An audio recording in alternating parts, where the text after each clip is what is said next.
La radio sur les rails, un projet qui roule en partenariat avec la communauté de communes de la vallée de Chamonix, SNCF Voyageurs TER Auvergne-Rhône-Alpes et la région Auvergne-Rhône-Alpes. Globule Radio, la radio sur les rails. Vous le connaissez, il est boulanger paysan, on dit. Ah, d'accord. Boulanger paysan, puisqu'il cultive des céréales, il fait sa farine, il fabrique et il vend lui-même son pain. Et c'est le pain du Chibon, donc vous l'avez sûrement goûté, je pense. Le plus délicieux, j'avais cette pain à mon mariage. Ah oui ? Ah ouais, c'est le meilleur pain dans toute la vallée. Ouais, moi j'aime beaucoup ce pain aussi. On va lui demander tout à l'heure, mais peut-être qu'il monte à Tacona, parce que Gérard, il est aux Ouches, donc il va peut-être nous rejoindre plutôt à Tacona. Alors, on est super content de l'accueillir. Et puis, je vais quand même finir mon grand merci que je voulais faire à nos partenaires parce qu'ils nous font confiance, ils nous permettent de vivre cette expérience. On est trop content d'être là en direct depuis le Mont Blanc Express. Merci donc à la région Auvergne-Rhône-Alpes, première partenaire de l'événement. Merci à la communauté de communes de la vallée de Chamonix puisqu'elle finance cette opération. Merci à SNCF Voyageurs. Et puis vraiment merci aux équipes du Mont Blanc Express qui nous accueillent toujours avec beaucoup de chaleur dans leur train. On a des petits emplacements réservés, là on se sent un peu comme les stars. Et tout de suite, Gérard, alors t'es monté au Bosson ou je savais plus si tu montais au Bosson ou à Tacona avec nous? Voilà, donc bonjour à tout le monde. Donc effectivement, je suis monté au Bosson. Donc là, j'ai pu faire ce matin tout ce que j'avais à faire, m'occuper de mes bêtes. Et là, j'ai un petit moment à partager avec vous. Alors, t'es levé depuis quelle heure, dis-nous? Non, là, le jeudi, c'est tranquille. Je ne fais pas de pain. Donc là, c'est journée...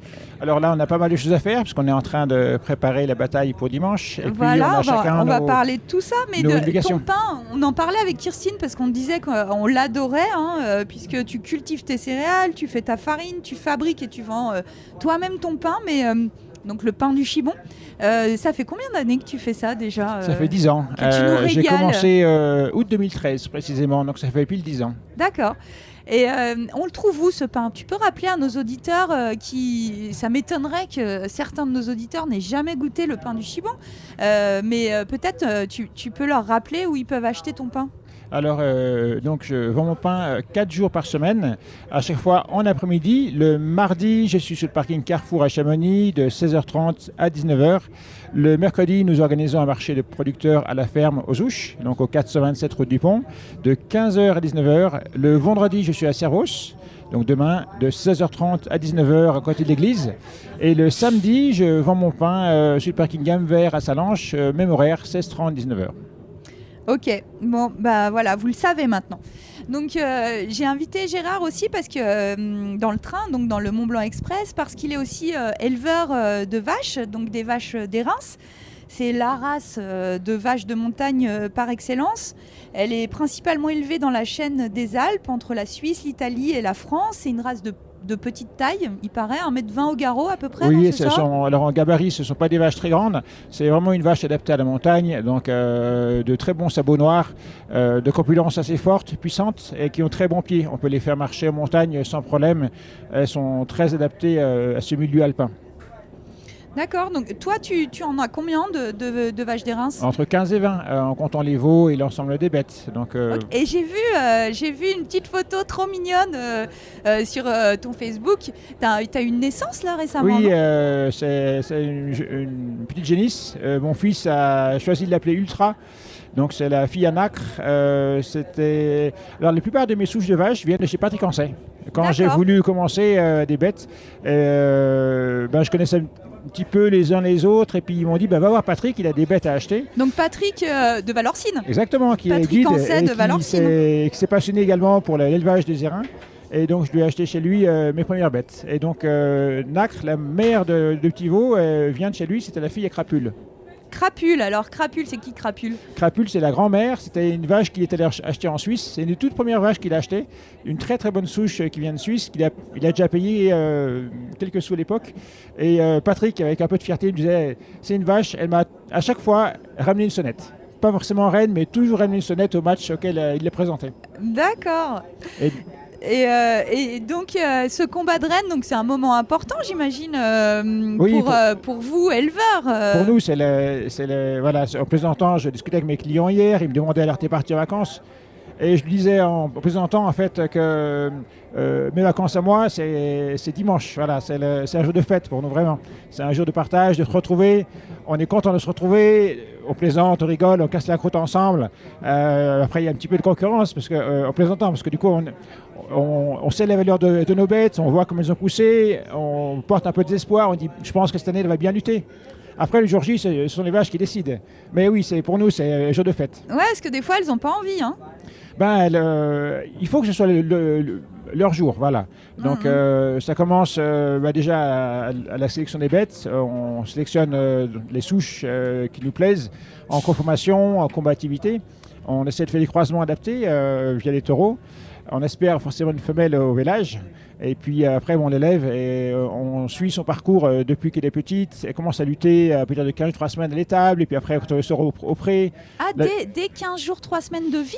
Voilà, en fait, moi, tous les veaux chez moi sont à la base dans l'étable. Ils vont téter quand ils veulent. Et puis, spontanément, à partir de 3-4 semaines, ils commencent à jouer. C'est un jeu, mais à se pousser à autre chose.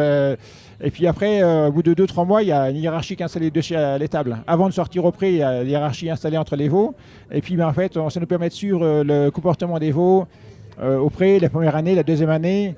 Et puis après, on voit bien un petit peu le comportement des unes et des autres avec les ascendances des bêtes qu'il y a devant. Donc, et après, notre job à nous, en tout cas, moi, c'est comme ça que je le conçois, c'est d'amener les bêtes le jour J pour qu'elles soient à leur optimum. C'est-à-dire qu'en fait, j'amène des bêtes qu'elles peuvent gagner. Je les amène, donc, s'ils sont des bêtes adultes, lorsqu'elles ont un âge un petit peu avancé, 6-7 ans minimum, c'est une vache, une race à croissance lente. Elles sont à leur optimum de croissance et de développement corporel, d'expérience, c'est 8-9 ans. C'est là où elles sont les meilleures. Parfois 7 ans. Donc moi, j'amène que si elles sont à leur optimum. Et après, ce qui est important aussi, c'est de préserver leur mental. Un petit peu comme un grand sportif. Il faut qu'elles soient bien dans leur tête. Il faut qu'elles aient trouvé leur place dans le troupeau et puis qu'elles soient fortes et sûres d'elles. Une vache qui est un petit peu à l'écart, qui a du mal à trouver sa place, qui se fait rebrouer à chaque fois autre chose, c'est compliqué pour elles. Elles sont très très fières et elles ont besoin d'être bien dans leur tête. Donc cette année, je pense que mes vaches sont pas mal. On verra ce que ça fait, mais... Alors, t'en emmènes combien cette année au combat de vaches J'en emmène 6. 3 vaches adultes, donc en section. Alors, pour les auditeurs qui ne connaissent pas, donc il y a 6 catégories. Donc, il y a 3 catégories adultes. En fait, ce sont des vaches adultes qui ont qui sont deuxième veau, c'est-à-dire qui sont minimum entre 4 ans jusqu'à 10-11 ans. Ah, d'accord. Et après, en fait, on pèse les vaches le matin et on fait 3 catégories de vaches. La catégorie 1, c'est les plus lourdes. Catégorie 2, c'est les bêtes intermédiaires. Et la 3e catégorie, c'est les bêtes les moins lourdes dans les vaches adultes. Après, on fait une catégorie premier veau. C'est des vaches qui ont fait leur premier veau, donc qui ont eu 3 ans, qui vont vers la 4e année, qui sont pleines du 2e. Et ensuite, il y a une catégorie génisse. Donc, c'est des vaches qui n'ont encore jamais vélé, qui sont portantes de leur premier veau, qui vont véler quelques mois après. Et sinon, il y a une catégorie génissons. C'est des génissons qui ont environ 1 an et demi, qui sont de l'hiver, qui auront 2 ans dans l'hiver ou en fin d'hiver. Et donc, c'est des veaux qui n'ont pas encore été, encore des veaux qui n'ont pas été inséminés, qui sont inséminés de l'hiver. Voilà. 6 catégories. Donc 6 catégories. Toi, tu as une vache par catégorie ou... Non, alors je présente 3 vaches adultes. J'en espère 2 en 2e catégorie, une en première. Donc ça va dépendre de leur poids. Exactement. Et puis après, donc j'amène 3 génisses, donc ils seront de la même catégorie. Donc c'est la catégorie 5. Mm-hmm. Et donc là, il n'y a pas de catégorie de poids en fait. Donc c'est une question d'âge. Ah oui, d'âge. Elles ont toutes le même âge. Elles doivent être nées entre le mi-août jusqu'au 15 juin. Voilà. Alors du coup, elles ont toutes les mêmes âges. Par contre, suivant les souches, la manière dont on les élève, il peut y avoir un peu des différences de gabarit. On le verra bien dimanche. J'ai la chance, moi, d'avoir eu des souches et un taureau qui m'a laissé de très très beaux gabarits. Donc on verra, mais il est probable qu'en génisse, j'ai au moins une des deux qui est la plus lourde. Une des deux fait déjà 670, ce qui est déjà un poids conséquent en vache adulte. Et Morzine en catégorie adulte, qui sera en première catégorie, c'est certainement la plus lourde.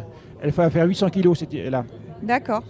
Donc nous sommes toujours en compagnie de Gérard à bord du Mont Blanc Express. Tout à fait. Donc est-ce que rapidement, parce qu'on arrive à Servoz et tu vas redescendre, tu peux nous raconter comment tu as choisi cette race? Pourquoi cette race? Un peu par accident, en fait. J'étais venu, quand j'étais à l'armée, j'étais au 27 BC à Annecy.